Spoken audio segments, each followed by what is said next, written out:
Faleminderit zoti Gjiknuri. Neni 114 i rregullores kuvendit parashikon një procedurë të qartë në rastin e kërkesës për shkarkimin e kryetarit kuvendit. Kryetari i kuvendit ka kërkuar të dëgjohet në seancën plenare. Zoti Peleshi, fjala për ju.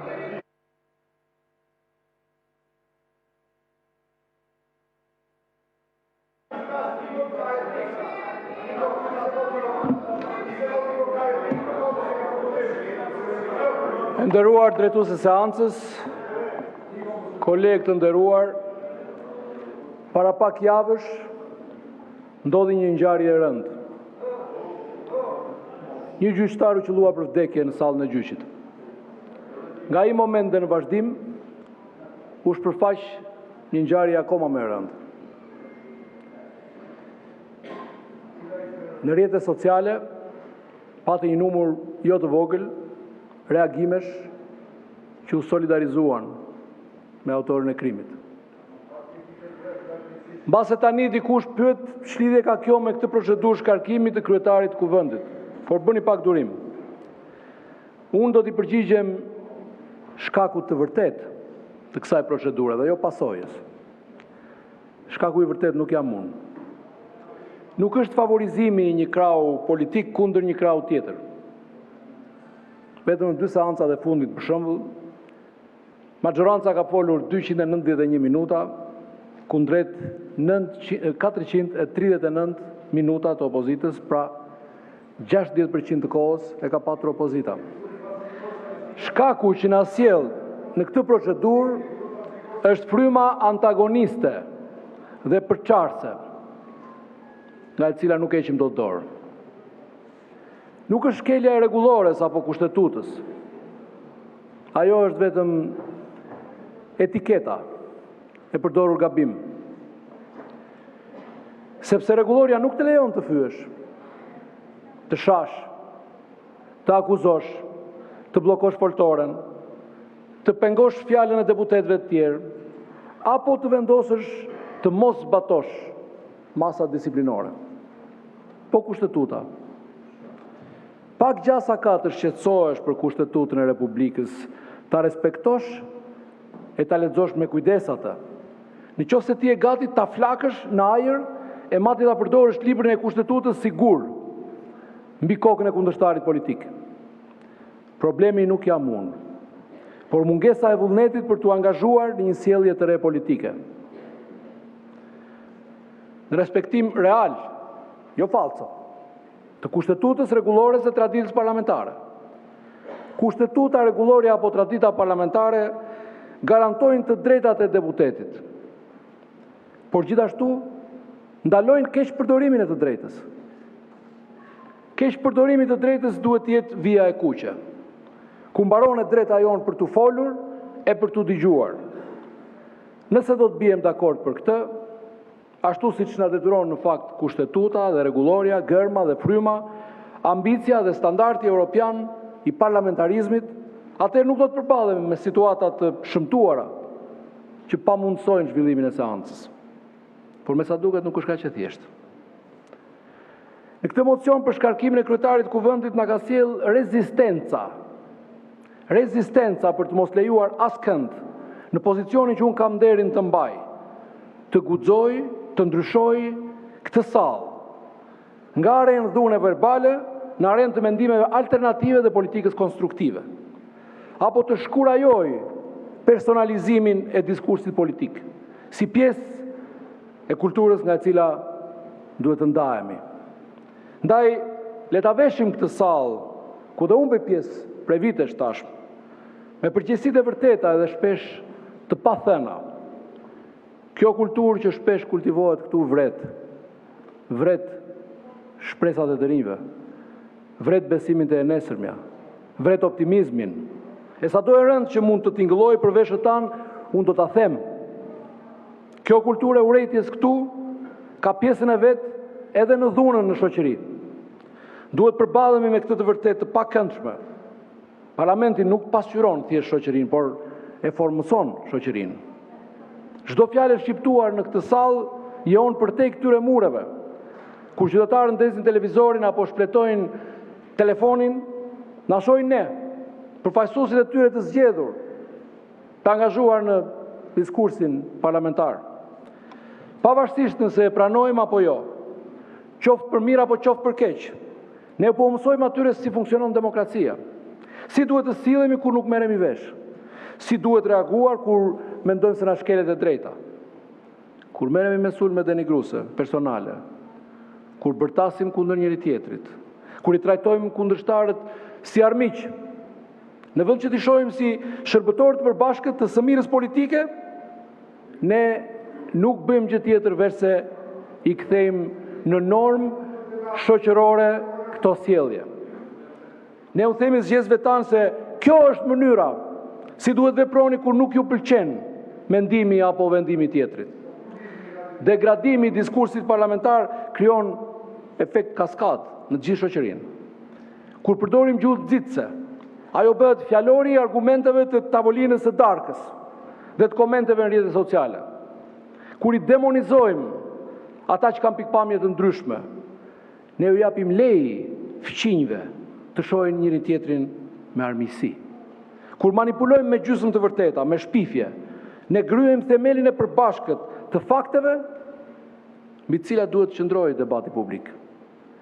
Incidenca në rritje e gjuhës së urrëties, polarizimi në rritje brenda komuniteteve, vullneti në rënje për t'u angazhuar në dialog përtej ndarjeve politike, janë fenomene që nuk dalin në vakum. Ato lulëzojnë në tokën që ne kemi ushqyer me shembullin tonë. E kemi transformuar parlamentin nga një forum demokratik në një arenë lufte. Seancat që kanë degraduar në përplasje fizike, hedhje sendesh apo fjalësh kundër njëri tjetrit, janë në fakt dëshmi e paaftësisë son për të shkëputur nga kjo kulturë. Reagimi juaj me këtë mocion është asgjë më shumë se sa përpjekja për ta vendosur kryetarin e kuvendit në presionin e të shkuarës. Pra, të vazhdimit. Unë ju falenderoj që ma jepni mundësinë ta sqaroj edhe një herë. Do të përpiqem e do të bëj gjithçka që kam në dorë, që ky parlament të ngjasoj gjithnjë dhe më tepër një parlament evropian. Natyrisht, jo i vetëm, por me gjithë ata deputet të vjetër apo të rinj, nga të gjithë krahët e politikës, që e kanë vullnetin për të parë drejt të ardhmes së Shqipërisë në Bashkimin Evropian. Atë që nuk ja kam lejuar vetes në gjithë jetën time politike, dhe që përkon edhe me frymën dhe me gërmën e rregullores dhe të kodit ton të sjelljes, të ngelur në letër shpeshherë, brenda të drejtës time ligjore dhe legjitime, nuk kam se si ta lejoj për të tjerët. Në jetën time politike, unë nuk kam denigruar askënd. Nga kjo foltore nuk kam sulmuar personalisht askënd. Nuk kam fyer, nuk kam shpifur, nuk kam përdorur emra familjarësh apo individësh, nuk kam shkelur mbi personalitetin e askujt. Edhe e dini, kam drejtuar 13 fushata politike dhe kam fituar 13 herë. Sepse e besoj që suksesi në politik nuk e ka kusht denigrimin. Nëse kërkoni një lloj tjetër personaliteti, ky nuk jam unë. Dhe sot keni mundësinë të votoni pro shkarkimit. Për te modestisë, unë mendoj se kur kjo sjellje politike, pas sulme personale, të mos quhet dobësi, por të kthehet në normë, atëherë ne do të kemi bërë një hap tjetër më afër Europës. Etika e debatit kërkon që ne të angazhohemi në argumente të fortë, jo në karikatura të dobta. Etika na kërkon të modelojmë përullësi intelektuale, pra pranimin, që edhe mund të jemi gabim, që edhe mund të mësojmë nga ata me të cilët nuk bëjmë dakord. Gjua nuk është neutrale. Fjalët mund të ndriçojnë ose të errësojnë, të bashkojnë ose të ndajnë, të shërojnë ose të vrasin. Gjua kocka s'ka, por kocka thyen, thot populli. Kur ne vendosim gjuhën politike si armë, duke folur për kolegët tanë si armiq, ne kontribuojmë në një kulturë politike në të cilën dhuna, qoftë retorike apo fizike, bëhet opsion.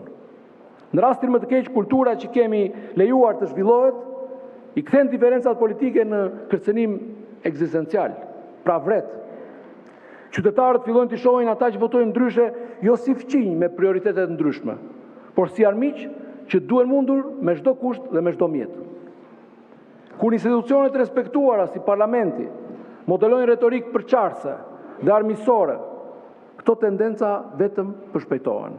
E si mund të mbjetohet demokracia kur qytetarët e shohin gjysmën tjetër të bashkëqytetarëve të tyre si pjesëmarrës të paligjshëm në jetën demokratike?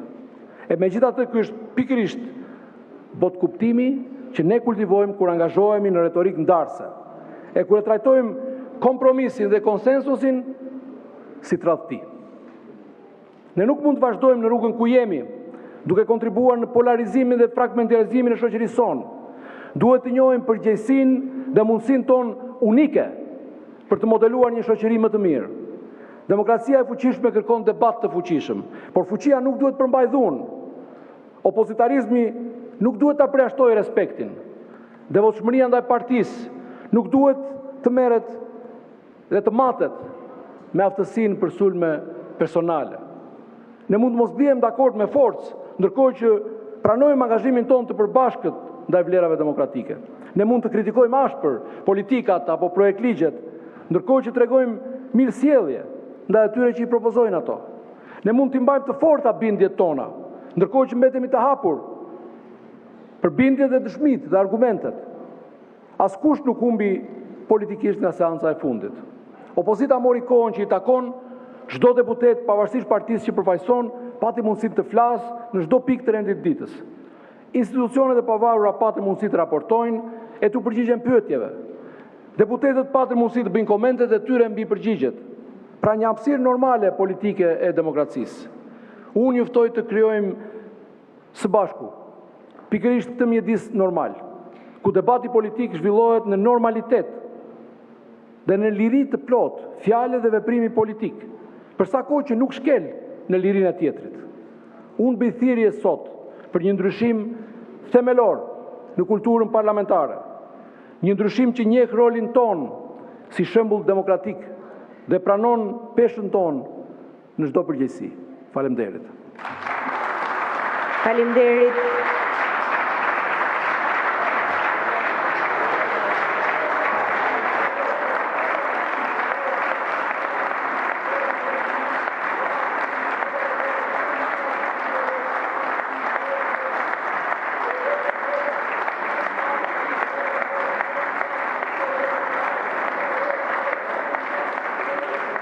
Faleminderit zoti Peleshi. Këtu mbyllen diskutimet për çështjen. Ju lutem bëuni gati për procesin e votimit.